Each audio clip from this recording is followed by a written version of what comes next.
Magandang araw mga makakalikasan. Ako si Roy Cabonegro at ito ang Makakalikasan sa Senado.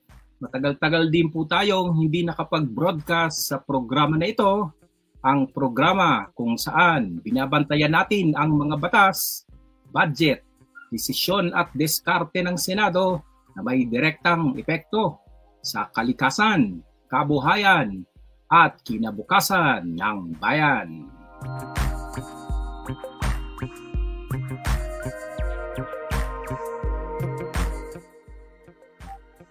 Ngayon, sabay-sabay nating haharapin ang tatlong matitinding unos ng bayan. Una, ang gyera sa dagat sa West Philippine Seas.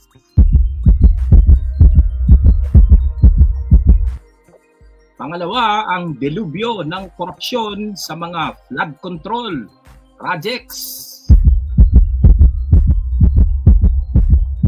At pangatlo, ang danyos o pinsala ng 2025 national budget sa kalikasan.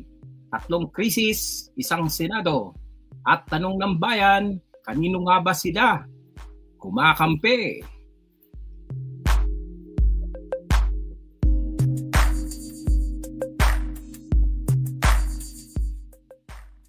Noong ika-12 ng Oktubre 2025 sa may Pag-asa Island or Quito Island, isang barko ng Chinese Coast Guard ang muling bumangga at nambomba ng water cannon sa barko ng Bureau of Fisheries and Aquatic Resources natin o BIFAR, ang BRP, Dato Pagbuwaya. Ayon sa ulat, nagsasagawa lamang ito ng livelihood support mission para sa mga Pilipinong mangingisda. Walang nasugatan, buti na lamang, pero nagkaroon ng structural damage sa hull ng BIFAR vessel.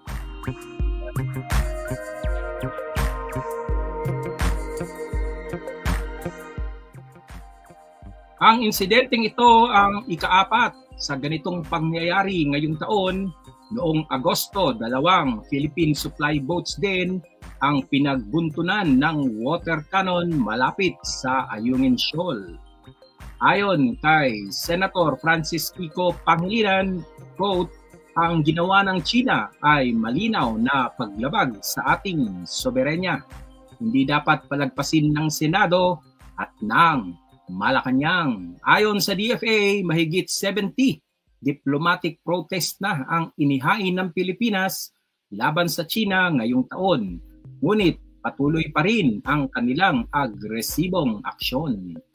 Habang nangyayari ito, ang mga mangingisda ng Zambales, Palawan at Pangasinan ay halos hindi na makalaot.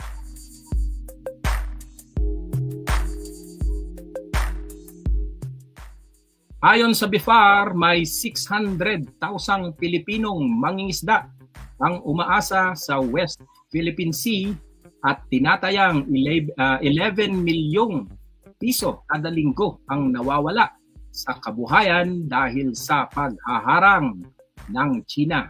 Ayon nga sa isang mangingisdang na interview kamakailan lang, pag pinapaalis kami, gutom talaga. Ilang araw walang huli, walang kain. Habang binabayo ng alon ng ating mga barko, tila tahimik ang Senado. Nasaan ang mga batas para palakasin ang ating marine protection, fisher folk support, at sustainable coastal livelihood? Bakit parang walang resolusyon sa green diplomacy? Isang patakarang panlabas na sabay nagtatanggol sa teritoryo ng kalikasan. Matagal na kaming nagbigay ng aming pananaw dito sa isang statement na aming inirelease tungkol sa joint ecological management ng West Philippine Sea.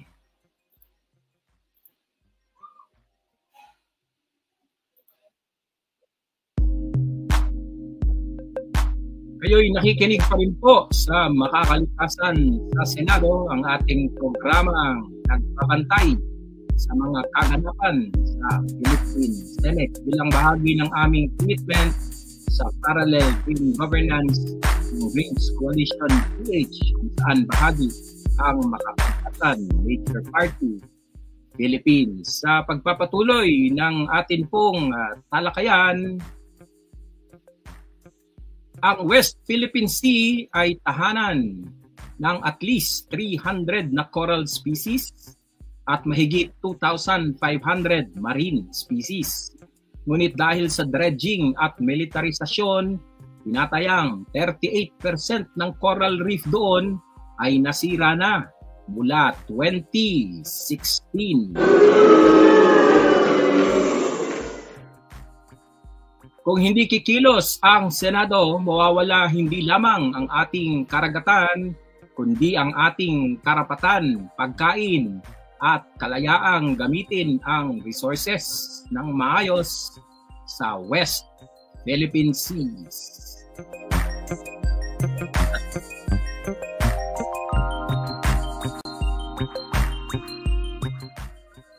Delubyo ng korupsyon.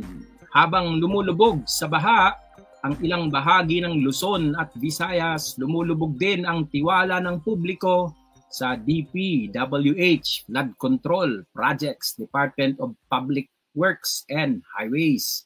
Ayon sa Senate Blue Ribbon Committee, umabot sa 545 bilyong piso ang kabuuang halaga ng mga flood control projects mula 2022 hanggang 2024. Ngunit 9,800 na mga proyekto dito ang may duda kung natapos ba ng totoo o kung nagawa ba, naisagawa ba ng totoo. Ang mga whistleblower mula sa DPWH mismo ang nagsiwalat na 20% kickback scheme na ibig sabihin higit 100 bilyong piso ang maaring nanakaw o napunta sa bulsa ng ilang opisyal.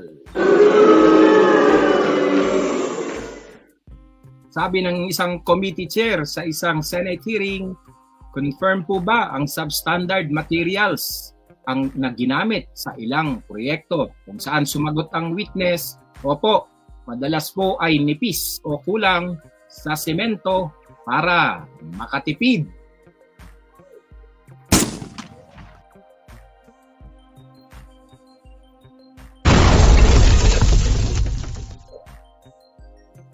Ang masaklap, karamihan ng mga proyektong ito ay sa mga lugar na taon-taon binabaha sa Pampanga, Bulacan, Cagayan at Metro Manila. Ayon sa NDRMMC, umaabot sa 40 bilyong piso kada taon ang average damage dahil sa baha. Ngunit kahit ganito, hindi pa rin malinaw kung saan napupunta ang mga pondo.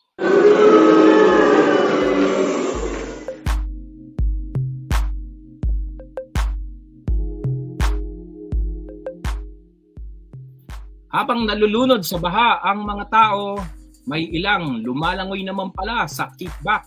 Ito ang tunay na delubyo ng korupsyon.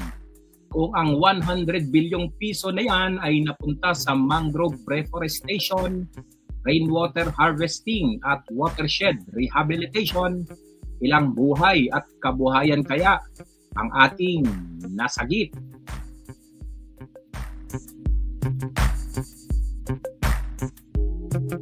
Noong October 13, 2025, 300 katao halos ang nagtipon sa Quezon Memorial Circle para ipanawagan ang green audit sa public infrastructure. Bitbit nila ang panawagang bawat proyekto dapat may environmental audit at citizens oversight. Ito ang tinig ng mamamayan na sawa na sa baha at pagnanakaw.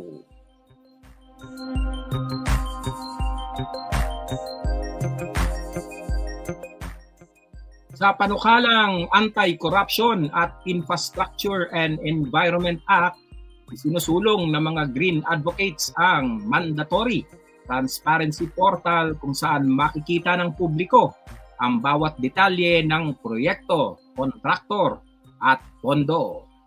Ayon sa mga eksperto, bawat ektarya ng mangrove forest ay kayang pigilan ang hanggang 40% ng storm surge impact at makakatipid ng 3 milyong piso sa infrastructure repair taon-taon. Ngunit sa halip na magtanim ng mangrove, iginugugol ang pondo sa mga dike na madaling masira. Mga kalikasan, ang bawat pisong ninanakaw sa flood control ay hindi lamang pera. Ito ay buhay ng Pilipino ang kapalit.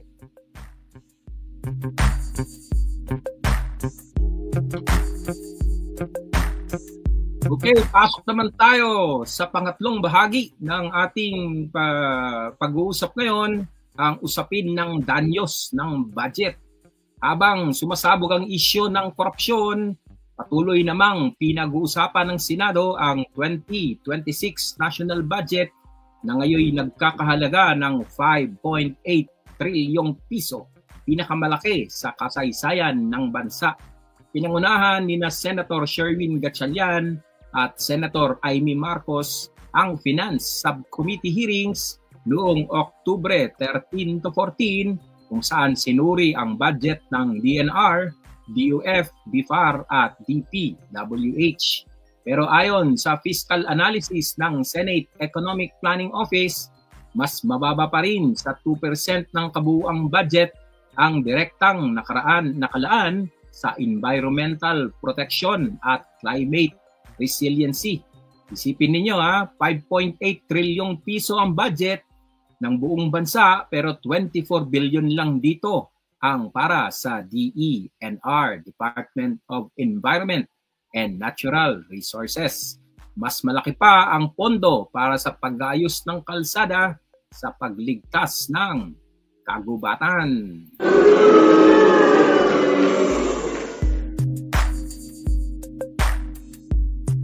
Ayon nga kay Senator Gatchalian, quote, hindi pwedeng reactive tayo sa kalamidad. Dapat proactive tayo sa environmental planning.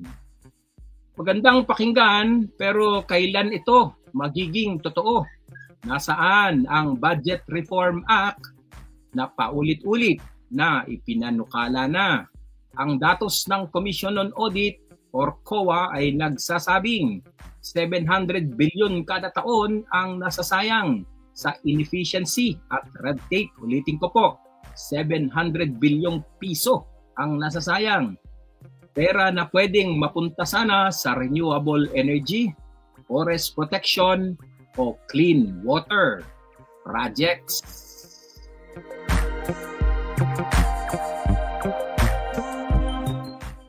Sa halip mga kasama, tumataas pa ang pondo para sa militar at confidential funds ng ilang ahensya. Ang DNR, NWRB at Climate Change Commission nagmamakaawa na madagdagan kahit 10% man lamang ng kanilang budget pero hindi pa rin napagbibigyan. Ito ang tinatawag naming danyos ng budget, ang pinsalang dulot ng maling prioridad. Kapag walang pondo ang kalikasan, tayo mismo ang binabaha, ginugutom at nilulubog sa utang.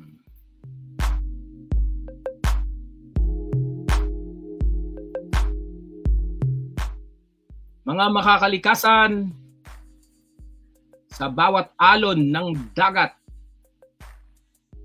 sa bawat baha ng korupsyon at sa bawat danyos ng maling desisyon, taong bayan ang tunay na tinatamaan.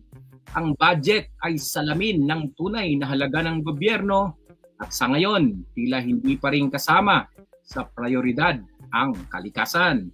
Kung gusto nating makatawid sa unos ng climate crisis, kailangan natin ng green budget, green Senate at green governance.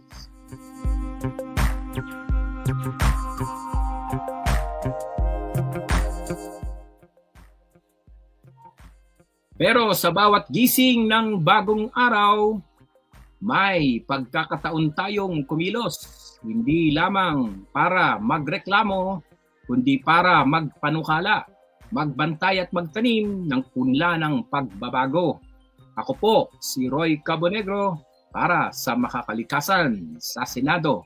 Nagpapaalala sa lahat, ang kalikasan ay hindi partido, hindi proyekto. Ito ay buhay. At sa Senado man o sa lansangan, dapat palaging makakalikasan ang ating panig.